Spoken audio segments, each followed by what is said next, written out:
Nehemías forma parte de los últimos libros, junto con Malaquías, que se escribieron del Antiguo Testamento.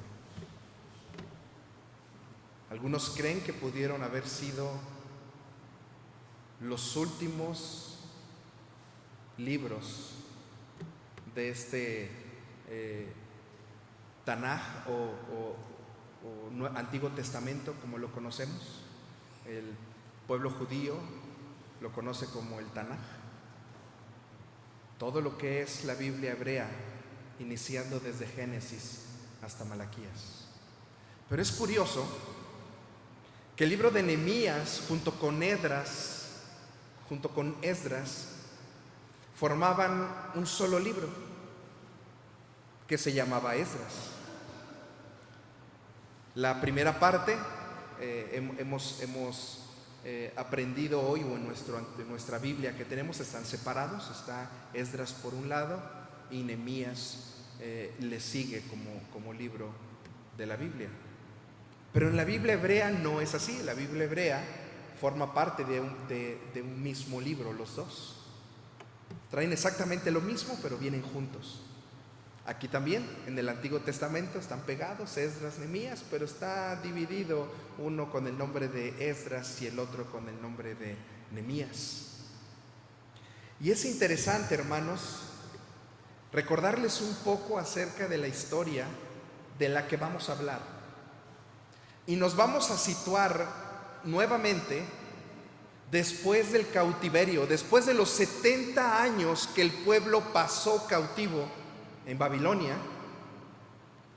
Tal vez sonará muy repetitivo, pero hay mucha gente a lo mejor que nos visita y me gustaría rápidamente hacer una remembranza de esto. Recuerden que el pueblo del Señor hizo lo malo, el pueblo de Israel hizo lo malo delante de Él. Se dividió el pueblo, unos hacia el norte, Israel, otros hacia el sur, Judá. Los del norte eran 10 tribus, los del sur eran 2. Los del norte fueron invadidos por Siria por ahí del año 700 antes de Cristo. 100 años después, en el año 600, recuerde que antes de Cristo va bajando, 1800, 700 y así, hasta llegar al año 0, donde se cree que unos 3 o 4 años antes de ese año 0 calendario nace nuestro Señor Jesucristo. Así que en el año 700 los asirios invadieron el reino del norte y en el año 600, es decir, 100 años después, Jerusalén fue invadido por Babilonia. Fueron llevados cautivos, muchos de ellos, no todo el pueblo de Jerusalén fue llevado. Muchos del pueblo fueron llevados cautivos a Babilonia por 70 años. El Señor así lo había permitido. Pero también después de esos 70 años hubo un rey persa. Ya no estaba el rey babilonio que había hecho cautivo al pueblo de Jerusalén. Ya no estaba él, Nabucodonosor. Ya el reino de Persia había invadido ahora Babilonia, y fue Ciro, el rey medo-persa, de estos dos reinos que al norte de Babilonia se habían reunido, y dejaron libre al pueblo de Israel, al pueblo judío, lo dejaron libre. Este pueblo salió en 3 etapas. Una con Zorobabel, lo vimos con Ageo, me tocó predicar este pasaje de Ageo. Cuando edifican el templo, recordarán que platicamos que el templo se tenía que edificar porque estaba destruido. Por una parte, Zorobabel, después vino Esdras y ahora Nehemías. Y este es el pasaje que vamos a atender el día de hoy. El pasaje de Nehemías, cuando ya habían regresado aproximadamente 20 años después de que empezó el pueblo a regresar por primera vez a Jerusalén. El templo ya estaba construido, pero los muros de la ciudad seguían derrumbados. Cuando Nabucodonosor invade Babilonia, perdón, cuando Nabucodonosor invade Jerusalén, derrumba el templo y derrumba todo lo que era la periferia, el muro, que de alguna manera protegía a Jerusalén. El pasaje que vamos a ver habla acerca de cómo Nehemías reconstruye ese muro. Pero lo interesante es que lo hace en 52 días. Y acompáñenme, por favor. Sé que de repente es un poquito complicado entender ahí el tema de la historia.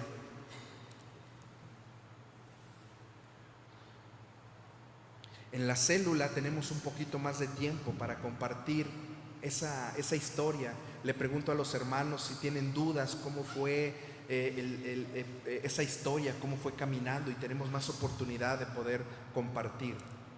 He titulado a la predicación de hoy: Mi fortaleza es Cristo.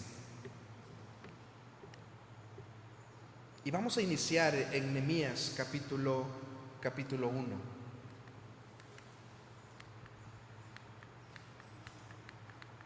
A ver si me ayudas, Gaby, por favor. Ahí está. Ustedes me dirán, ¿qué tiene que ver la reconstrucción del muro que sucedió 600 años antes o 500 años antes de Cristo? ¿Qué tiene que ver todo esto? ¿Qué tiene que ver con Cristo? No se trata de meter a Cristo en todo. Tiene que ver dos cosas. Todo lo que se escribió en el Antiguo Testamento, todo lo que se escribió en el Antiguo Testamento tenía que ver con Cristo. Todo apuntaba con Cristo. El templo, todo apuntaba a Cristo. Las murallas, todo apuntaba a Cristo en el sentido de la protección. El pueblo se sentía protegido.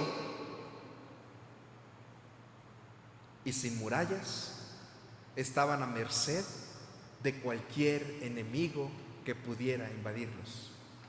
El capítulo 1 de Nehemías, y les voy a pedir que me vayan acompañando, por favor. Le he titulado Nehemías oye de los problemas en Jerusalén y ora. Este capítulo 1. Ustedes podrán notar, hermanos, que voy a abusar mucho de la lectura. Y al final, en el capítulo 8, les voy a decir por qué. Así que síganme, por favor. Si usted no trae Biblia, apóyense, por favor, con alguien que tenga, o en la parte de atrás. Vaya poniendo mucha atención, hermanos, porque es hermoso este pasaje que vamos a leer. Voy a tratar de irlo explicando. Capítulo 1, vamos a iniciar.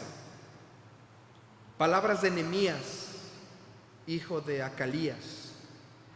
Aconteció en el mes de Quisleu, noviembre, diciembre, más o menos, en el año 20, estando yo en Susa, capital del reino. Estamos hablando del reino de Persa.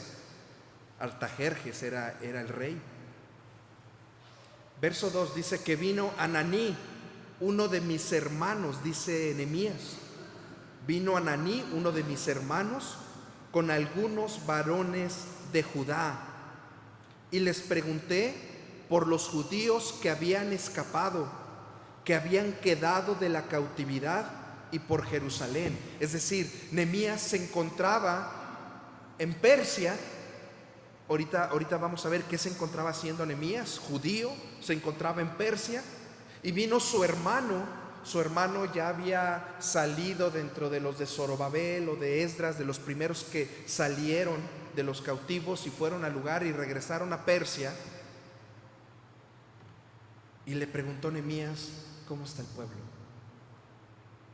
¿Cómo están los nuestros? ¿Cómo está la ciudad? Y ve al verso 3.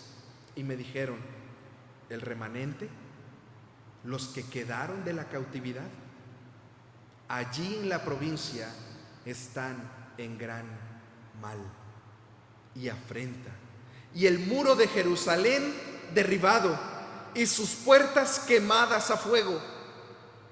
Recuerden que el templo ya había sido levantado, reconstruido por segunda ocasión, unos años antes.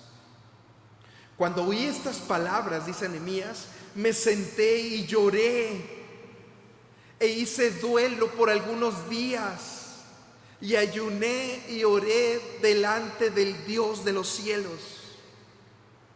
Y dije, te ruego, oh Jehová, Dios de los cielos, fuerte, grande y temible, que guarda el pacto y la misericordia a los que le aman y guardan sus mandamientos. Esté ahora atento tu oído y abierto tus ojos para oír la oración de tu siervo, que hago ahora delante de ti día y noche, por los hijos de Israel, tus siervos, y confieso los pecados de los hijos de Israel que hemos cometido contra ti. Sí, yo y la casa de mi padre hemos pecado. En extremo nos hemos corrompido contra ti y no hemos guardado los mandamientos, estatutos y preceptos que diste a Moisés, tu siervo. Acuérdate ahora de la palabra que diste a Moisés, tu siervo, diciendo, si vosotros pecareis, y yo os disiparé por los pueblos, pero si os volviereis a mí y os guardareis mis mandamientos y los pusiereis por obra, aunque vuestra dispersión fuere hasta el extremo de los cielos, de allí os recogeré y os traeré al lugar que escogí para hacer habitar allí mi nombre. Verso 10. Ellos pues son tus siervos y tu pueblo, los cuales redimiste. Se está refiriendo a Egipto, cuando los sacó de Egipto, con tu gran poder y con tu mano poderosa. Te ruego, oh Jehová, esté ahora atento tu oído a la oración de tu siervo y a la oración de tus siervos, quienes desean reverenciar tu nombre. Concede ahora buen éxito a tu siervo y dale gracias delante de aquel varón, porque yo servía de copero al rey. Hermanos, apenas empieza la historia. Yo no sé, pero a lo mejor de las primeras veces que la gente lee este pasaje se queda así como ¿y qué pasó? Y yo espero que si usted es la primera vez que lo lea, se quede con esa, ahorita vamos a ver qué fue lo que pasó. Nehemías era el copero del rey, de aquel rey persa, que ya estaba dejando que los judíos regresaran otra vez a Jerusalén. No fue el primero, unos reyes atrás de Artajerjes, Ciro y Darío habían dejado que regresaran por primera vez. Ya habían pasado varios años, 20 tal vez. Así que el copero del rey lo que hacía era probaba el vino, probaba la comida, por si alguien quería envenenar al rey. El primero que moría era el copero. Y Nehemías era este copero del rey, de toda la confianza. Porque unos podrán decir, pero ¿por qué de confianza si lo había puesto para que se muriera? Porque se tenía que comer el alimento. Bien podía no comerlo, o bien podía no tomarlo. Ellos probaban el alimento antes de que el rey lo hiciera, y una vez que lo probaban era presentado delante del rey. Pero Nehemías, al pasar tanto tiempo con el rey, había entablado una relación muy estrecha.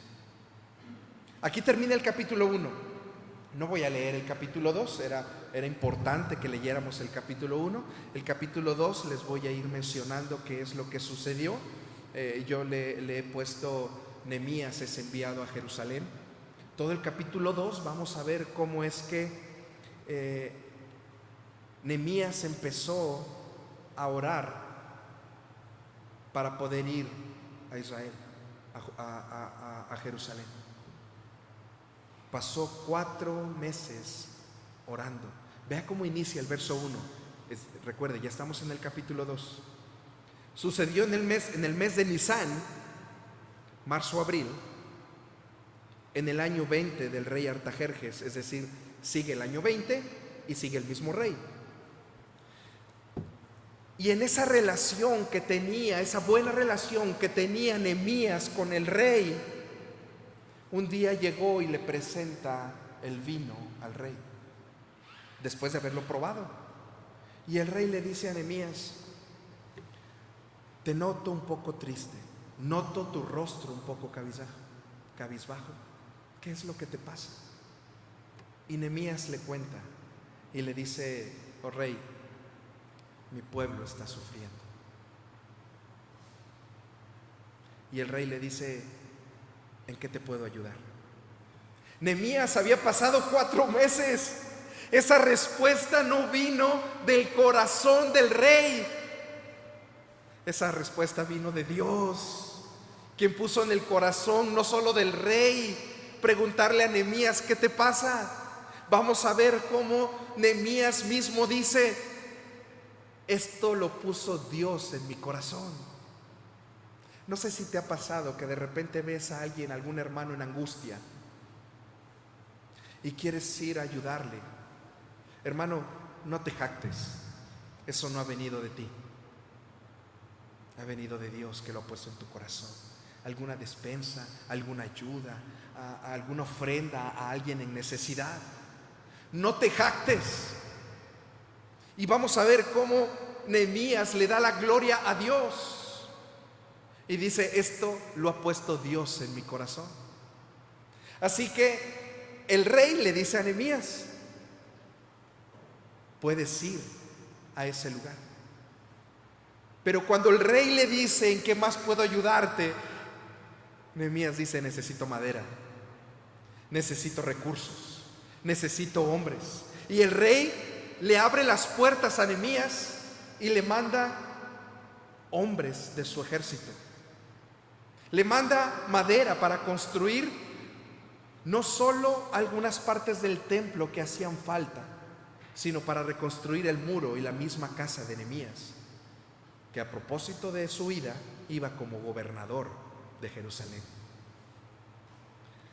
Así que todo el capítulo 2 nos habla acerca de esto. Pero también le dice a Nehemías: dame cartas. Le dice al rey: dame unas cartas, porque en el paso hacia Jerusalén tendré que pasar por muchos lugares en donde pues no podré pasar. Oh rey, tú eres dueño de todo eso. Todo eso, lo que era Jerusalén, lo que era Samaria, lo que era el norte, sur, este y oeste, todo estaba custodiado por ese rey. Había gobernadores, había personas que gobernaban en esas áreas. Pero le dice: dame cartas para que yo no tenga ningún problema. Y el rey le da las cartas a Nehemías para que pudiera pasar cada una de esas fronteras. Acompáñenme, por favor. Estamos en el capítulo 2. Acompáñenme al verso 9. Esto es importante. Vine luego a los gobernadores. Voy a repetir la cita. Estoy en Nehemías 2, capítulo 9. Vine luego a los gobernadores del otro lado del río y les di las cartas del rey, y el rey envió conmigo capitanes del ejército y gente de a caballo. Vamos a ver cómo es que había hombres al norte, había reinos al norte, había reinos al sur, había reinos tanto al este como al este. Samaria estaba al norte y Sanbalat era uno de esos reyes o gobernantes al norte. Verso 11. Llegué pues a Jerusalén, y después de estar allí 3 días me levanté de noche, y unos pocos varones conmigo, y no declaré a hombre alguno lo que Dios había puesto en mi corazón. Lo que hizo Nehemías en el capítulo 2 es revisar cómo se encontraban destruidos los muros. Acompáñenme por favor al capítulo 3. El capítulo 3 nos muestra todo el capítulo cómo es que cada varón de familia, cada uno de los varones de Jerusalén, los israelitas, los judíos que se encontraban en Jerusalén, se levantaron a levantar ese muro destruido. Todo el capítulo nos habla acerca de esto. Solo quiero que vaya al capítulo 3, verso 32, el último versículo del capítulo 3.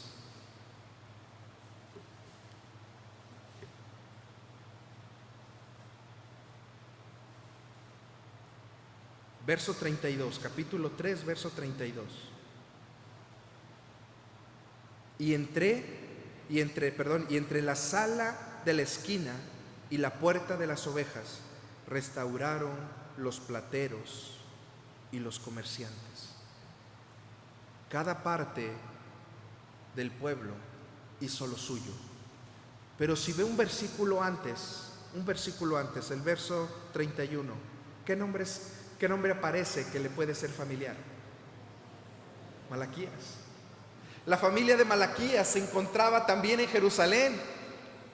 Sí, es ese Malaquías, el que aparece al final de nuestra Biblia, el último que escribe un libro dentro del Antiguo Pacto. Ese Malaquías, junto con su familia, dice que él venía de una familia de plateros. También se levantó y hizo lo propio.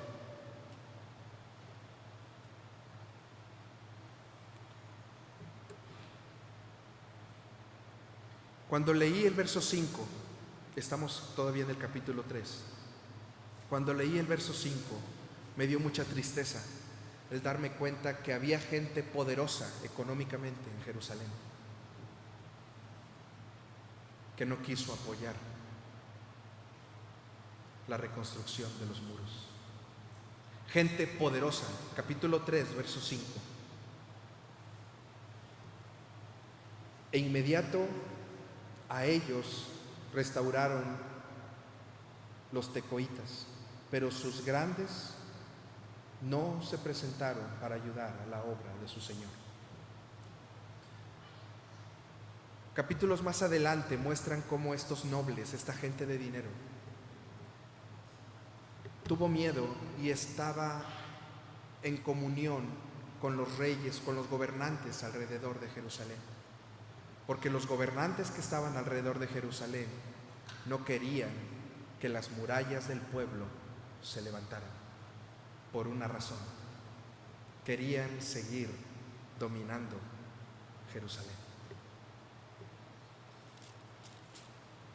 Capítulo 4, y aquí es donde voy a centrar el sermón de esta mañana.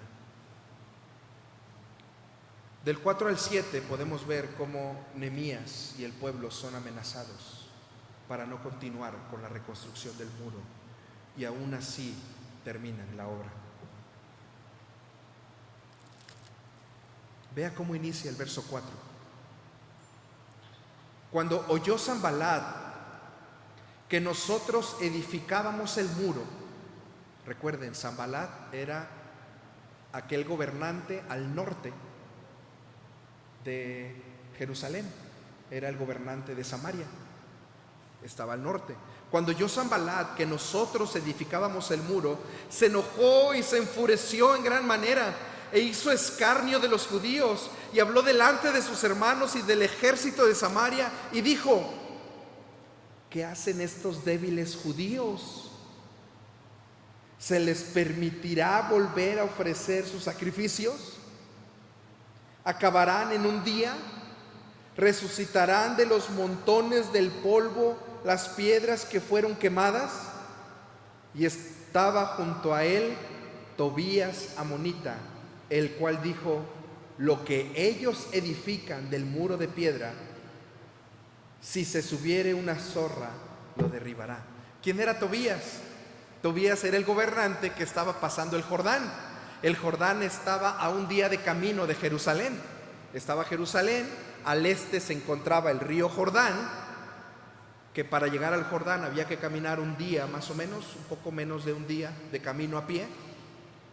Y pasando el río se encontraba este lugar en donde era el gobernante Tobías. Así que ya encontramos gente al norte en contra de Jerusalén, en contra de los judíos. Gente al este, pasando el Jordán, en contra de los judíos. ¿Qué hizo Nehemías? Oró. Vamos al verso 6. Edificamos pues el muro y toda la muralla fue terminada, hasta la mitad de la altura, porque el pueblo tuvo ánimo para trabajar. Verso 7. Pero aconteció que oyendo Sanbalat y Tobías y los árabes, los amonitas y los de Asdod, se unió otro. El de Asdod, déjenme terminar. Dice que los muros de Jerusalén eran reparados porque ya los portillos comenzaron a ser cerrados y se encolerizaron mucho. Estos de Asdod se encontraban ahora del otro lado, por ahí donde se encuentra el área de los filisteos. Recuerden que estaba Egipto, la zona de los filisteos, y Canaán. El pueblo hebreo cuando salió de Egipto no quiso pasar por el área de los filisteos, por eso tuvo que pasar por el Mar Muerto, bajar hacia el monte Sinaí y volver a subir hacia Canaán. Ese pueblo de los filisteos se encontraba del lado izquierdo. Ya estaban flanqueados. Ya tenemos enemigos al norte, tenemos enemigos del lado derecho, tenemos enemigos del lado izquierdo. Y vean cómo el verso 8. No sé si el hermano Adrián nos puede ayudar de este lado. ¿Está bien? Tenemos un doctor aquí. Verso 8, seguimos en el capítulo 4. Verso 8, por favor. Conspiraron todos a una para venir a atacar a Jerusalén y hacerle daño. Otra vez, verso 8. Y conspiraron todos a una para venir a atacar a Jerusalén y hacerle daño. Verso 9. Entonces oramos a nuestro Dios y por causa de ellos pusimos guarda contra ellos de día y de noche. Y dijo Judá: las fuerzas de los acarreadores se han debilitado y el escombro es mucho y no podemos edificar el muro. Recuerden que lo habían dejado a la mitad, solo a la mitad. El enemigo empezaba a hacer mella en el pueblo. La gente empezó a debilitarse en su ánimo, porque la invasión, según los enemigos al norte, al este y al oeste, era inminente. Ellos, en lugar de continuar trabajando, por un momento se desanimaron y buscaron tal vez alejarse otra vez de la reconstrucción de los muros. Pero Nehemías oró al Señor. Vamos a la última parte del verso 14. Vamos a leer todo el verso 14. Estamos en el capítulo 4, verso 14. Después miré y me levanté y dije a los nobles y a los oficiales y al resto del pueblo: no temáis delante de ellos, acordaos del Señor grande y temible, pelead por vuestras hijas, por vuestras mujeres y por vuestras casas, les dice Nehemías. Y cuando oyeron nuestros enemigos que lo habíamos entendido y que Dios había desbaratado el consejo de ellos, nos volvimos todos al muro, cada uno a su tarea. Recobraron el ánimo y vean qué es lo que hicieron en el verso 16. Desde aquel día, la mitad de mis siervos trabajaba en la obra y la otra mitad tenía lanzas, escudos, arcos y corazas, y detrás de ellos estaban los jefes de toda la casa de Judá, los que edificaban en el muro. los que acarreaban y los que cargaban, con una mano trabajaban en la obra y en la otra tenían la espada. Esto nos enseña, hermanos, cómo es que por un lado el Señor los tenía peleando, pero por el otro lado estaban trabajando en la obra en la que el Señor los había puesto. Esto es una enseñanza para el cristiano moderno. Cómo en medio de las dificultades, hermanos, el Señor nos anima a seguir desarrollando la obra a la que Él nos ha llamado. El pueblo se sentía desprotegido. Se sentía desprotegido porque lo que lo cubría de los enemigos que estaba a su alrededor. Falta que alguien se les flanqueara por el sur, que era el único que faltaba. Bueno, faltaba porque más adelante hubo alguien que se les unió. Y podemos ver, hermanos, cómo en aquel tiempo quien les daba seguridad al templo, quien le daba seguridad a la ciudad, quien le daba seguridad al pueblo, eran los muros. Por eso reconstruyeron. ¿Qué es lo que nos da seguridad el día de hoy? ¿Qué es lo que te da seguridad? En medio de la situación en la que vivimos como pueblo, en medio de la situación que vivimos como Estado, como país, como ciudad, ¿vas a levantar un muro? ¿Cuánto nos llevaría a hacer un muro en todo Morelos? ¿Cuántos hombres necesitaríamos?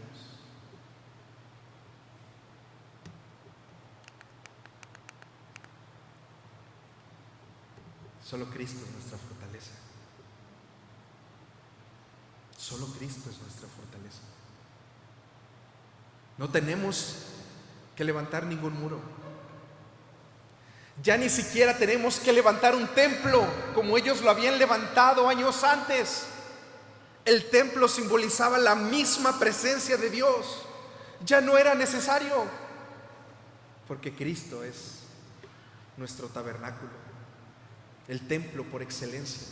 La misma presencia de Dios, que dice el apóstol Pablo que cuando el creyente cree en Jesús, obedece a Jesús, Cristo viene a morar en nuestro corazón. Y ahora nosotros nos volvemos en templo del Espíritu Santo.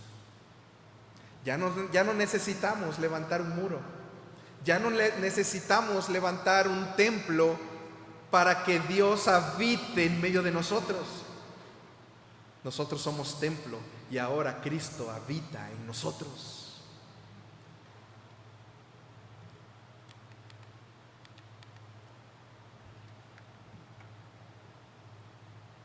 El capítulo 5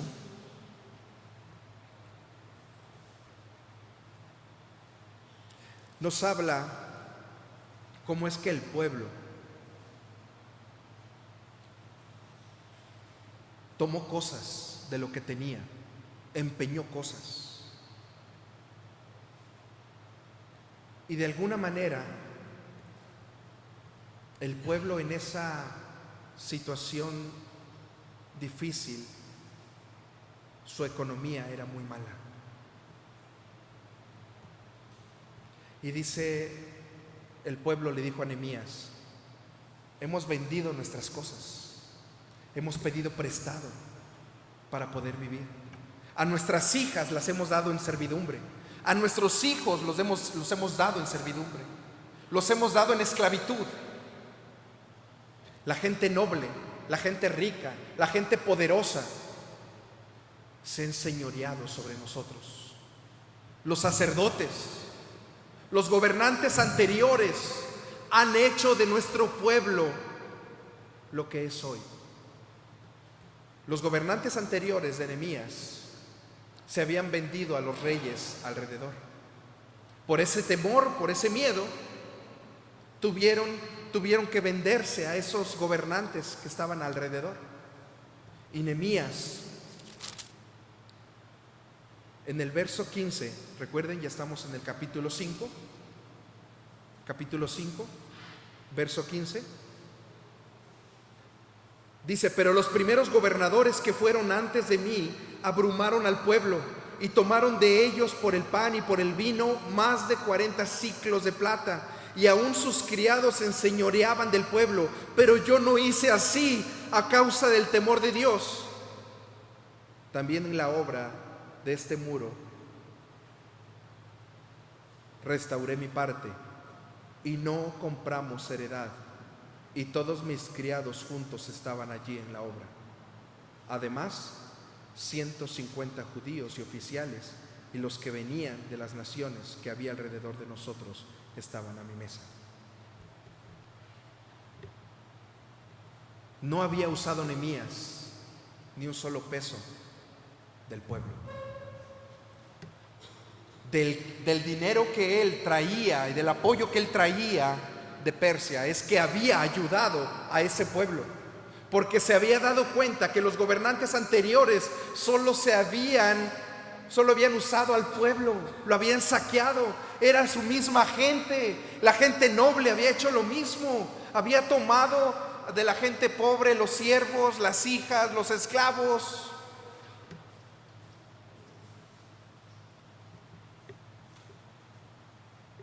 Pero dijo Nehemías: yo no hice así.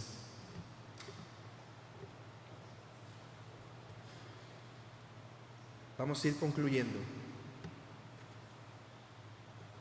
Vamos al capítulo 6, verso 15.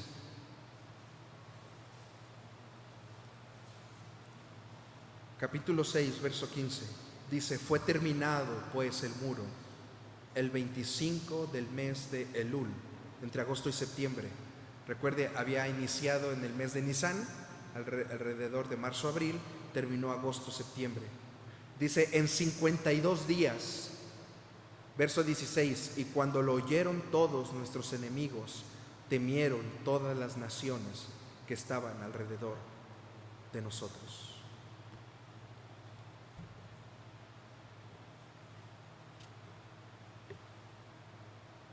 Como cristianos, hermanos, nos hemos olvidado de la necesidad que hay a nuestro alrededor con aquella persona necesitada. Tal vez alguien que está a nuestro lado, tal vez alguien que está a nuestro alrededor, alguien conocido. Nehemías tiene dos puntos centrales en todos sus 13 capítulos. El primer punto central es la reconstrucción del templo, de los muros de Jerusalén, para darles seguridad a la ciudad. Y el segundo punto es cómo el profeta Esdras, quien también es contemporáneo de Nehemías, compartió la palabra de Dios y el pueblo respondió a ese llamado. Al principio les comentaba que iba a abusar un poco de la lectura de la palabra. Esta es la razón, hermanos. Capítulo 8.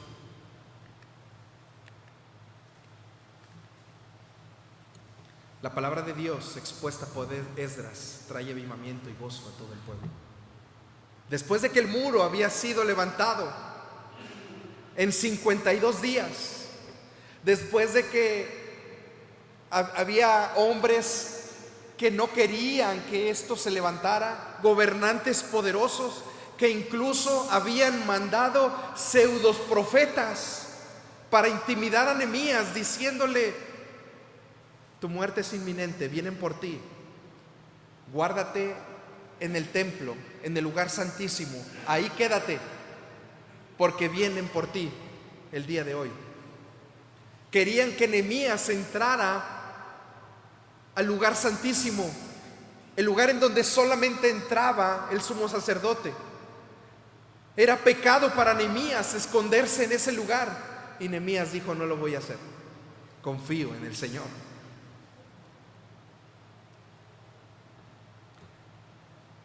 Vean lo que dice el capítulo 8. Verso 8. Y leían en el libro de la ley de Dios claramente, y ponían el sentido de modo que entendiesen la lectura. Y Nehemías el gobernador y el sacerdote Esdras, escribas y los levitas que hacían entender al pueblo, es decir, le explicaban la palabra, dijeron a todo el pueblo: día santo es a Jehová nuestro Dios. No os entristezcáis ni lloréis, porque todo el pueblo lloraba oyendo la palabra de la ley. Este pasaje nos muestra cómo pasaban todo el día leyendo la palabra. Este pasaje nos muestra cómo Esdras tomó la ley, tomó la palabra y les empezó a leer la palabra. Y dice el verso cómo es que tanto Esdras como Nehemías y los levitas le explicaban al pueblo la palabra de Dios. Es decir, no solo la leían, sino también la estaban explicando. Hermanos, pasaron todo el día.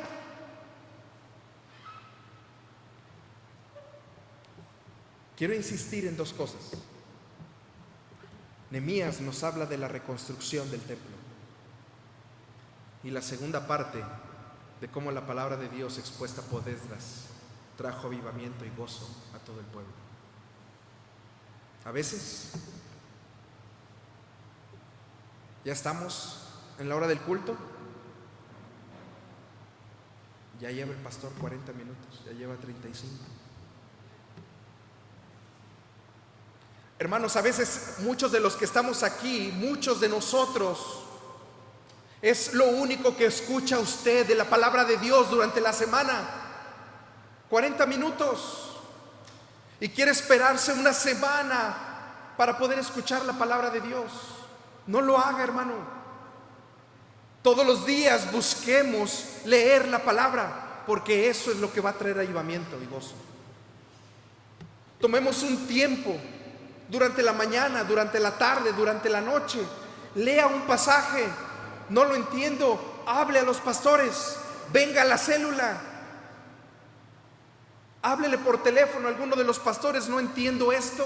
Hermanos, es normal, la Biblia lo enseña. Dice que tenían que explicarle, además de la lectura, le tenían que explicar al pueblo lo que decía la palabra de Dios. Los levitas y los sacerdotes habían sido instruidos en la ley para poder enseñarle al pueblo lo que Dios quería enseñarles.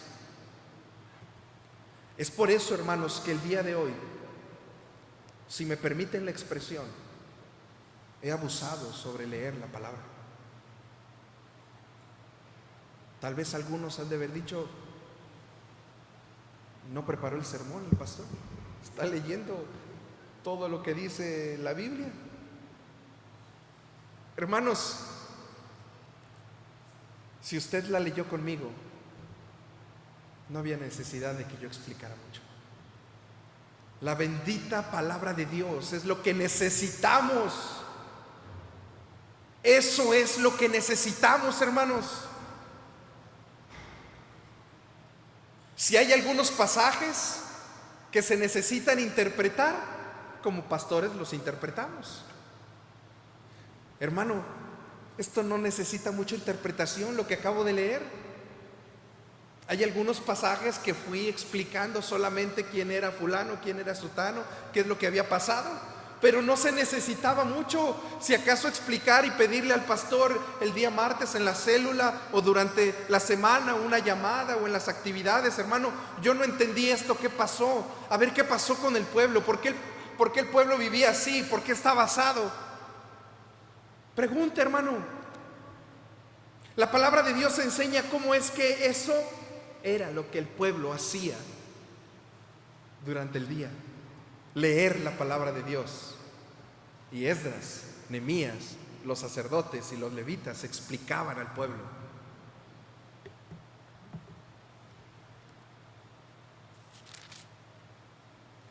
Allí en el verso 8, que es el último capítulo donde vamos a cerrar,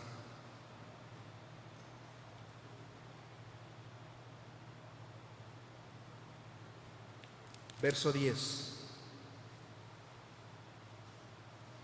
capítulo 8, verso 10. Luego les dijo: id, comed grosura